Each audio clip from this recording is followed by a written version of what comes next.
யாரை வேணா என்னங்க இருக்கட்டுங்க. என்னங்க ஆகுது? என்னங்க பண்ணி டான்ஸ் பண்ணுவீங்களா? என்ன கூட பேசுறாங்க? என்ன கூட முன்னாடி வாங்கப்பான்னு அப்பா ஏதாவது பேசுறாங்களா? உங்க கோவத்தை நான் கேட்கல. நாங்கள் 6 மணிலேருந்து நிற்கிறோம். சும்மா கிடையாதுங்க. கஷ்டம் தெரியும்னா அப்போ ஓரமா வாங்க. என்ன தப்பா ஏதாவது பேசுனாங்களா உங்ககிட்ட? தப்பா பேசுனாங்களா? ஒரு வார்த்தை ஏதாவது தப்பா பேசுனாங்களா?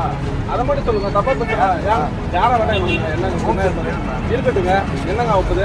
என்னங்க பண்ணி டான்ஸ் பண்ணுவீங்களா? நான் யார் தெரியுமா என்று போக்குவரத்து காவலரிடம் வாக்குவாதத்தில் ஈடுபட்ட ஆட்டோ டிரைவர். நாங்கள் 6 மணிலேருந்து நிற்கிறோம். சும்மா கிடையாதுங்க. கஷ்டம் தெரியும்னா அப்போ ஓரமா வாங்க. என்ன தப்பா ஏதாவது பேசுனாங்களா உங்ககிட்ட? குரோம்பேட் சிக்னலுக்கு பக்கத்துல போக்குவரத்துக்கு இடையூறா ஒரு ஆட்டோ நின்றதாகவும் அத போக்குவரத்து போலீசார் ஓரமா நின்று பேச சொன்னதாகவும் கூறப்படுது. இதனால ஆட்டோ ஓட்டுநருக்கும் போக்குவரத்து போலீசாருக்கும் இடையில வாக்குவாதம் எழுந்திருக்கு. அப்போ அந்த ஆட்டோ ஓட்டுநர் நான் யார் தெரியுமா, ஹோம் செக்ரட்டரியோட டிரைவர் அப்படின்ற மாதிரியா போலீசார் கிட்ட பேசின காட்சிகள் தான் சமூக வலைதளங்கள்ல ஒரு பரபரப்பை ஏற்படுத்தி இருக்கு. இதை கேட்ட போலீசாரும் டிரான்ஸ்பர் தானே பண்ண போறீங்க, பண்ணுங்க பரவாயில்ல அப்படின்ற மாதிரியா பதில் தெரிவிச்சுட்டு தன்னுடைய கடமையை செய்ததாகவும் கூறப்படுது.